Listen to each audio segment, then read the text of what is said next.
All right, Connor, let's talk about Iran now, where it looks like the current round of talks has at least some positive direction, and maybe this could go well. Yeah. So at Al Jazeera, there's a report that says Iran says the outcome of Vienna talks hinges on Western decisions. So we had Hussein Amir Abdollahian, the Iranian foreign minister, say that essentially that an agreement can be reached here very soon, but it hinges on, and he specifically says the Americans and the E3, the Germans, the French, and the British, making political decisions. And so he says it's better for, and now of course we've been hearing for quite a while now that the Americans go, well, the Iranians should realize that time is running out, and there's they're going to have to make some tough decisions. But he goes, it's better for Iran if there's an agreement in Vienna and sanctions are lifted today rather than tomorrow. He says, so we are in a hurry for a good agreement, but it must be within the framework of logical talks and to achieve the rights of the Iranian nation. Let's see. So he also called on the U.S. and the Europeans to stop playing with the text and time of the agreement and show some political will. We had the Secretary of Iran's Supreme National Security Council on Twitter say that there really is no need for speculation, that the decision can be unveiled at this moment. He says Vienna talks have reached a stage where outcome can be announced without speculation and with certainty. The U.S. political decision to realize or refuse to accept the requirements of a credible and lasting deal based on the principles accepted in the JCPOA can replace speculation.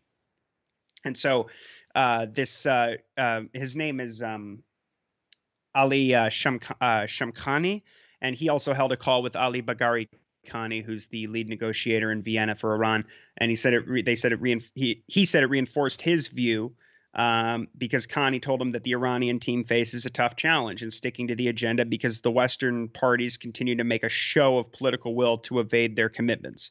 And Wang Quan, China's top negotiator there, has confirmed that Iran has submitted its final package, its final proposals to the Americans in response to a previous Western offer, Western package, and he has called this the final stage of talks. And The Russian chief negotiator Mikhail Ulyanov said in a tweet Sunday that all assessments were positive following his meetings with the U.S., European, and Chinese representatives without Iran. Now, so Amir Abdollahian also said, as reported here in antiwar.com, that a nuclear deal can be reached soon if the U.S. and the Europeans are serious about the negotiations. He says, we believe that if the American side and the three European countries are serious about returning to full implementation of their commitments, as per the JCPOA, achieving a good agreement will be possible in the short term. But we also have a report from Reuters where Ali Shamkhani, again, the secretary of the Iran Supreme National Security Council, sounded more pessimistic. So he says it's becoming more difficult and that the Western countries are pretending to come up with initiatives. It says, quote, the work of Iranian negotiators toward progress is becoming more difficult every moment while Western parties pretend to come up with initiatives to avoid their commitments. And they note here that although Ulyanov said that as well, that significant progress, apparently hours earlier, said significant progress has been made in the course of negotiations, Sergei Lavrov sounds actually pretty pessimistic. He says there's still a long way to go before the 2015 deal can be revived.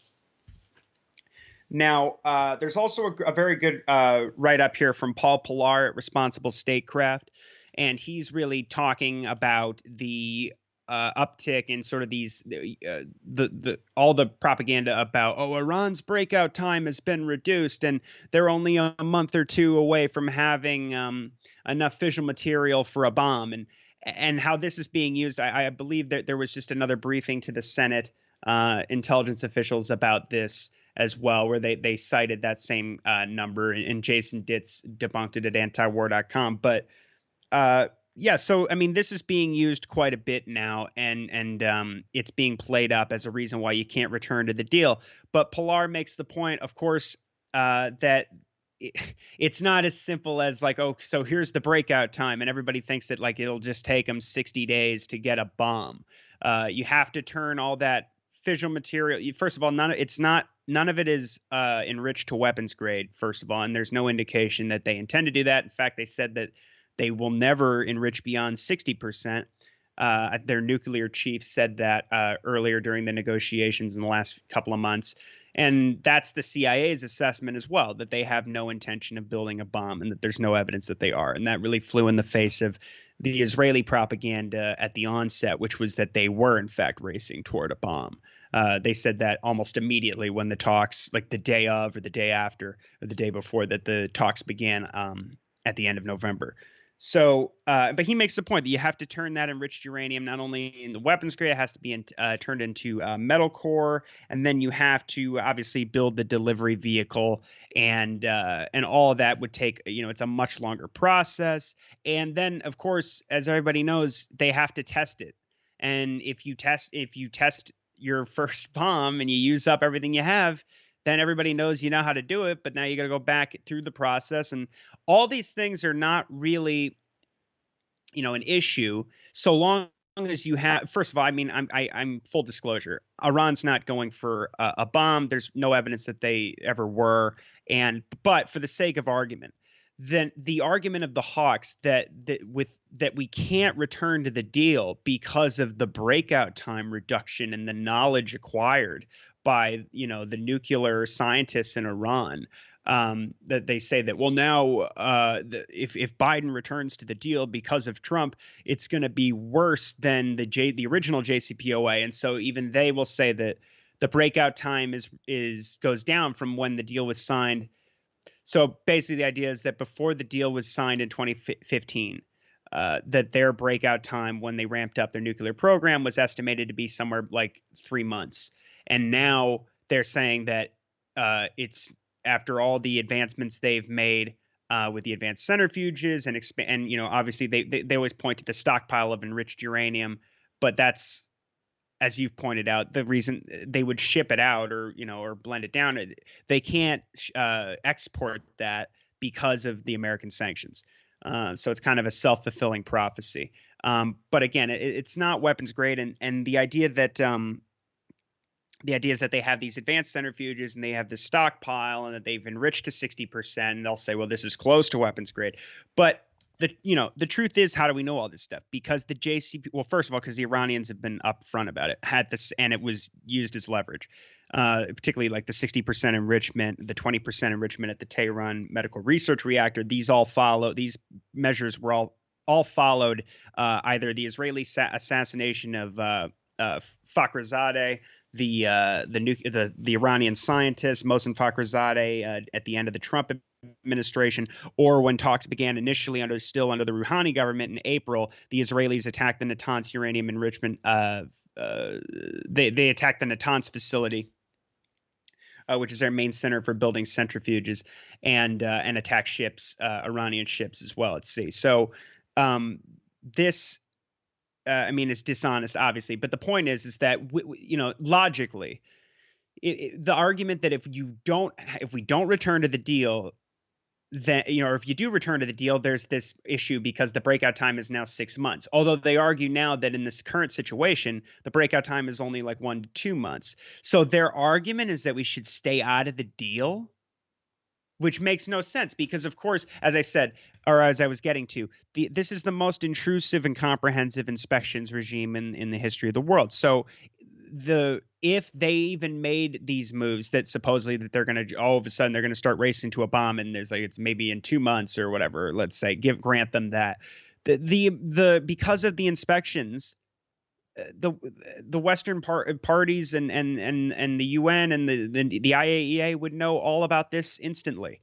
So the idea that removing the inspections or just forcing them out of the deal by continuing to isolate them and adding more sanctions and continuing at this point Biden's maximum pressure campaign is completely contradictory to their stated aims. It's akin to Israel saying that they, the argument that don't return to the JCPOA, they're gonna it's their path to a bomb. They're enriching uranium. Look at all this. When of course, as Dave DeCamp always points out, under the deal they would reduce it to 3.6 6-7% enrichment for the uranium and come back to under all the restrictions in the written JCPOA. And so obviously, Israel is not actually out to defend themselves against a non-existent Iranian nuclear threat. In fact, that was admitted so much in the report in Axios about Bennett's recent call with Biden, where he told him, "Don't return to the deal because Iran's not a nuclear threat anyway, with or without sanctions." He goes, They're not going to increase. They're not going to advance their nuclear program one way or the other." And like anybody who was, reading all this stuff anywhere or listening to our show would have known that, because the Iranians announced that months ago. So, but it also does show the duplicity of the Israeli position, which is that they know damn well that that this is not a legitimate threat, and this is about maintaining their position in the status quo in the region. And I think it's one of the reasons why they continue to bolster their alliances with states like Bahrain. But before I move on from the Pilar article, I really like this quote he has.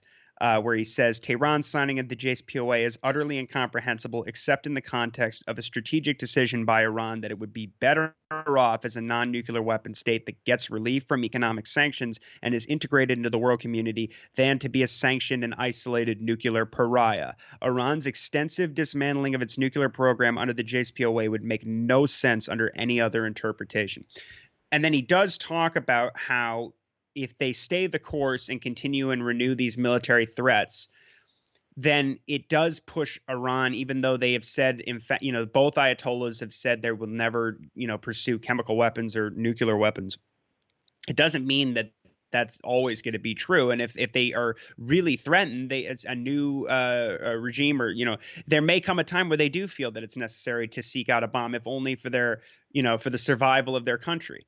So, and also Trita Parsi mentioned months ago on the Scott Horton show that it's possible that beyond goading Iran out of the JCPOA, that the real hawks here could be also trying to goad them out of the non-proliferation treaty. Because even if they were no longer in the JCPOA, which if Biden maintains the current policy and they're just going to basically go, well, we tried, and then just, reimpose sanctions or excuse me, add more sanctions and continue this awful policy, then it's conceivable that they could just say, well, then screw it. We won't do we won't, be subject to these inspections anymore. We're leaving the deal too. And they could always, move, east and do more business with China and Russia and Venezuela and these countries that are also, targets of Washington and sanctions, et cetera. But they also could be trying to force them out of the non-proliferation treaty. And the truth is that if they didn't have the JCPOA, they wouldn't have the double, triple, quadruple, extra confirmation that they are not seeking nuclear weapons, but it would also still be under the Safeguards Agreement and the Non-Proliferation Treaty. So, but if they do go them out of that could cause a real crisis, and that's what I think is the thing to be most worried about if they continue the way they are. But at the same time, Bagheri Khani, the leading negotiator, said today on Twitter that they're closer than ever to a deal. Says the other side just has to make a decision. He says, after weeks of intensive talks, we are closer than ever to an agreement. Nothing is agreed until everything is agreed, though. Our negotiating partners need to be realistic and avoid intransigence and heed the lessons of the past 4 years. This is the time for serious decisions. And Ned Price said that the talks are entering a decisive period. He says in the coming days, the U.S. will know if Iran is serious about reviving the deal. And then the French foreign minister came out and said, it is not a question of weeks. It is a question of days. Iran has to let's see, he says they have a very clear choice, meaning Iran. Either they unleash a serious crisis in the next days or they accept an agreement that respects the interests of all parties. And I'll just point out that, obviously the big elephant in the room is Congress, who are not going to allow this deal to go through. All the Republicans are against it for all intents and for all intents and purposes. Ted Cruz and I think 30 other senators put out this. They've already pushed this letter and saying that they're going to use every tool at their disposal to subvert a return to the JCPOA. And but the Iranian foreign minister has issued a call to Congress to express their support for the JCPOA. Now, that's not likely to happen, but obviously, that's obviously the real problem here too, especially. Now, as far as Israel goes, Lindsey Graham was just in Jerusalem speaking with Israeli officials, Benny Gantz, Yair Lapid, the foreign minister, and Naftali Bennett. And he went on an unhinged rant about how that Iran is a greater threat than even Russia and China. They're like the Nazis. They're bent on a second Holocaust. That they want to make the whole world submit to their religion. He says the Nazis wanted a master race. The Iranians want a master religion. People like this cannot be ignored. He says if Iran acquires a nuclear weapon, it could cause an arms race in the region. This is the line we usually hear from the Israelis, actually. And he says, Israel won't be able to live with a nuclear Iran. I guarantee you the Jewish people can't live that way. One Holocaust was enough. There will be war. Why can't Iran have nuclear weapons? Because Israelis say never again. Now, he also talked about, he said that he raised the idea of a mutual defense treaty with Israel to send a message to the world that, quote, the destruction of the Jewish state means war with the United States. Now, as Dave DeCamp points out here at antiwar.com, that Benny Gantz opposed this idea last year because he thought it would restrict Israel's ability to act against its neighbors. But Graham qualified and said he would never suggest that any defense agreement would restrict Israel's ability to act on their own. Now, this is also an indication to me. You could take this a couple of different ways. But I think it indicates that Israel is very nervous about how close we are to returning to the JCPOA. So they've sent diplomats to Vienna, a delegation of diplomats to meet with negotiators from all the different countries there, except for the Iranians, of course. Now, apparently they met with Ulyanov, Mikhail Ulyanov, the Russian envoy, and as well as Rafael Grossi, the head of the IAEA. Ulyanov said that he discussed IAEA-related issues with the Israelis, and they plan to meet, according to the Jerusalem Post, they plan to meet with, like I said, everybody involved in the talks. So, and now in Bahrain, Naftali Bennett just visited the country and was greeted by, let's see, the king and his son, and at the airport. And he made this is largely about building up economic cooperation and tourism and enhancing security and all this kind of stuff about we're close partners now. But it was mostly building up and expanding this regional alliance against Iran. Bahrain is outwardly against a return to the JCPOA. I think it's a bit more ambiguous with Saudi Arabia. I think they've made some statements to indicate that they're kind of okay with it. And especially, of course, because the UAE and Saudi Arabia, as we've been covering, have been making, and Tehran too. I mean, obviously, especially after the Baghdad brokered talks, there have been a lot of warming of ties. I mean, they're literally the Saudis and the Iranians are talking about reopening and establishing normal, their consulates and their embassies and reestablishing normal diplomatic relations. And they've resumed trade. Iran sends exports to Saudi Arabia, et cetera. So, and the UAE was talking about doing the same thing, but Israel jumped on that immediately and tried to subvert it and said it was unacceptable that would ever happen. That the UAE would warm ties with Tehran. This is after they sent their national security advisor to Iran. Bennett says that Israel and Bahrain deal with great security challenges that stem from the same source, Iran. And he says Israel fights Iran and its proxies every day, and we will help our friends in the region. Now, of course, this is right after Gantz earlier this month signed a military pact with Bahrain and visited the country. And they're going to be increasing intelligence cooperation, joint military exercises, procurement, and most notably, they're going to be stationing a naval officer in Bahrain, making it the first Arab country to host an Israeli military official. And supposedly, there's a report. I mean, the way it's in Al Jazeera, they talk about this Israeli naval officer. There's media reports that are saying that he's been appointed in Bahrain to serve as a liaison for the U.S. Fifth Fleet. And then a state news agency reported that what has been circulated in some foreign media about the appointment of an Israeli officer is part of arrangements related to an international coalition that includes more than 34 countries. It says the coalition seeks to secure freedom of navigation in territorial waters, protect international trade, and confront acts of piracy and terrorism in the region, which is ironic because in many cases you have obviously the Americans and the Israelis attacking Iranian ships, and the Israelis obviously attacking uh, oil tankers, and especially when they're trying to deliver oil to Syria. So we also have, again, continuing with this sort of Israeli involvement with CENTCOM and with these Abraham's Accords countries in this anti-Iran alliance. I thought it was important to note that, they're clearly, it seems to me, the Israelis are exploiting the escalations in Yemen as well as the retaliatory strikes on oil facilities in the UAE as a way of kind of hitting the or attempting to first of all, to prevent America from returning to the JCPOA. That was one of the things that they did immediately. They said that in Vienna they should talk about their support for proxies and these terrorists all over the region that are causing all these problems. And of course, that's, we've discussed before that it's not fair to say that the Houthis an Iranian proxy, or even that they're providing them all military support. There's not much evidence there, and of course the country's been under blockade.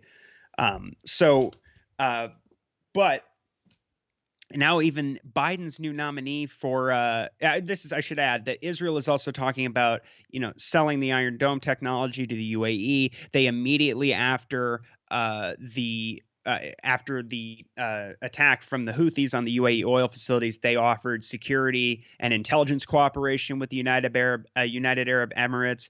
They have, obviously the Americans sent the F-22s, a squadron of F-22s in the USS Cole, and we're seeing, I think that this is, they were very concerned when the UAE and Iran started making peace overtures.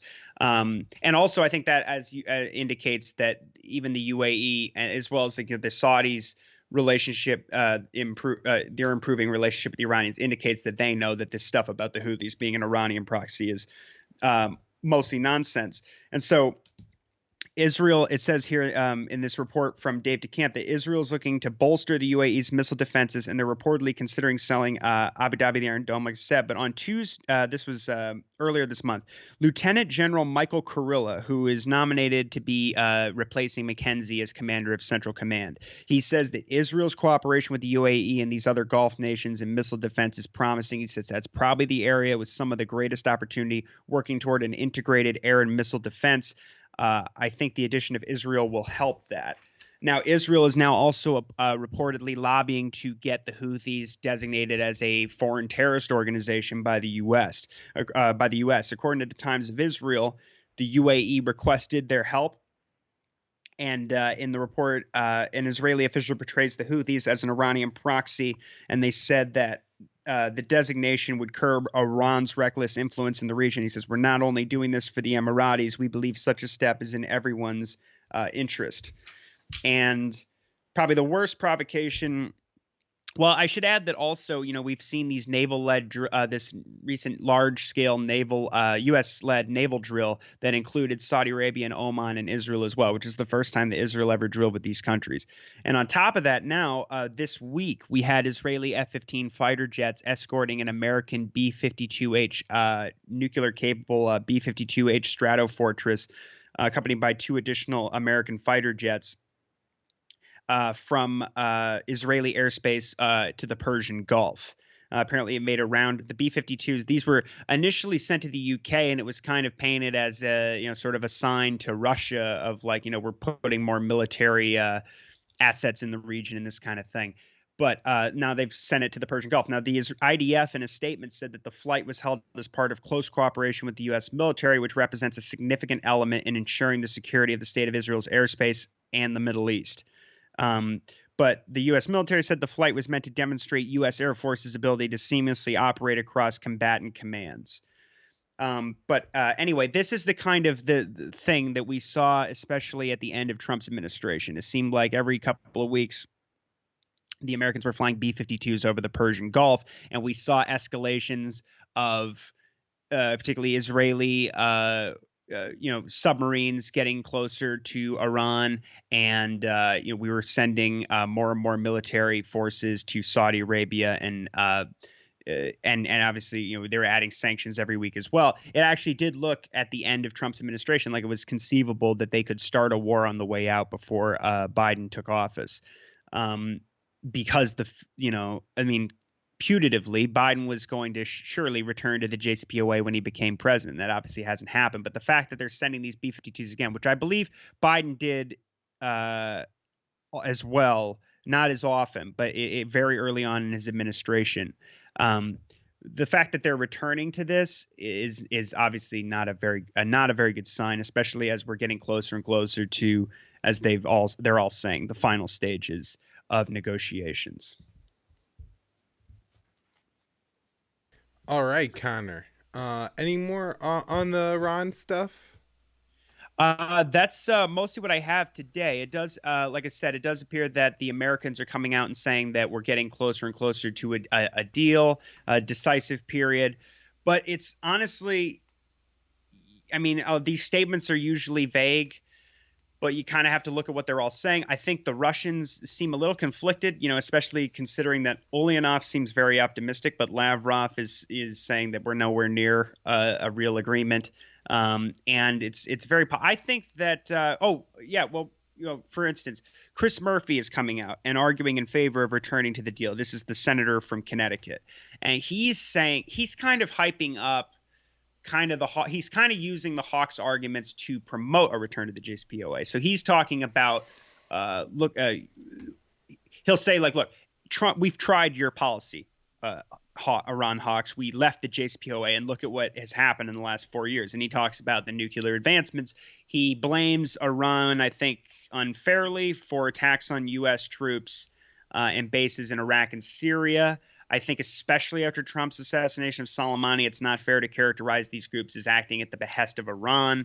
And the Iranians have, repeatedly, it's not inconceivable that they could be agitating this sort of thing. But for the most part, the Iranians, it's been known that they've been trying to stress to these groups, these militias that are increasingly no longer under their control to, reduce tensions and not provoke the Americans, because obviously they're in the midst of these negotiations with to try to return to the JCPOA, and that's the main interest here. But he points out that he goes, newsflash, actually, there are times when diplomatic agreements with other countries that you may not like are actually in the best interest of the United States, and returning to the JCPOA is certainly one of them. But like I said, he talks about how they've ramped up enrichment, and he talks about the nuclear stockpile, and he says that look at what he talks about the Houthis again, like they're Iranian cat's paws or something. And so, like I said, he's granting the Hawks their arguments, but using them to try and encourage a return to the JCPOA. And he blames Trump for the situation we're in today, which is, as we've talked about before, that seems to be the Biden administration's policy.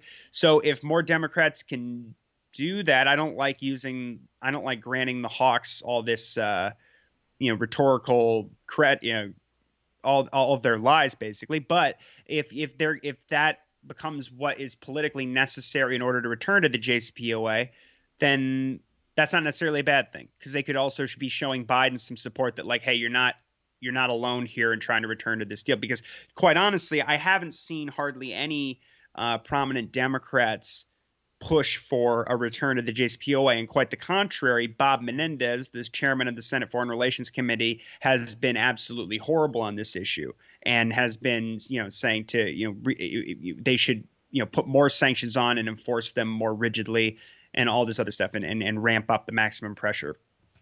So like I said, I think Congress is the main problem here. That's what it really comes down to, and the Iranians know that, and I think all the parties involved realize that, which is why they always say to the Americans, you're gonna have to make some political decisions, because they want the Iranians to take this kind of bad deal, which is basically, they know the treaty, if it is a treaty, that they won't get support from the Congress, and also they know that if they return to the JCPOA as is, their sanctions relief is very limited.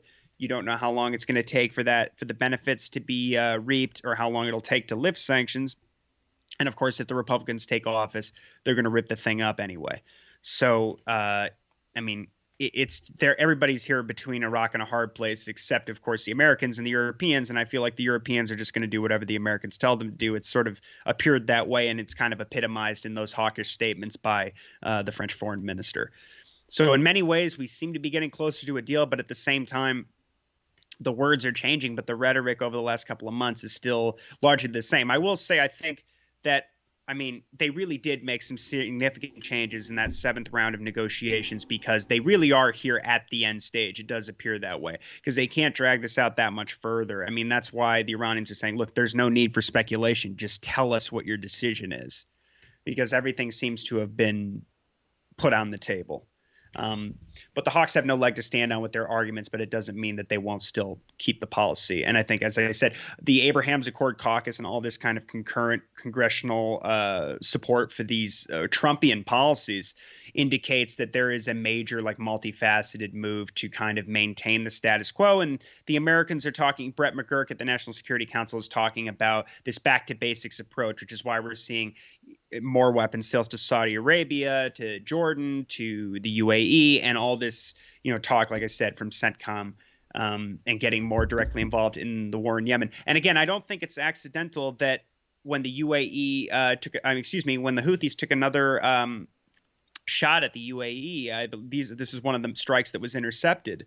It was when Herzog. It was when Isaac Herzog, the Israeli president, was visiting, and this was shortly after because it was very obvious what was going on. And I mean, Israel, if they are going to get more involved in this, like the Americans are, I mean, it's not inconceivable that they could become increasingly involved in the conflict with Yemen. So, I mean, all this is just going nowhere good. But I see this as a real step back, because people thought Biden was moving away from the status quo in the Middle East and pivoting towards Asia, which is not good. Obviously, that's horrible. But they just seem to be committed to remaining overstretched and maintaining these alliances or these partnerships as an end to themselves.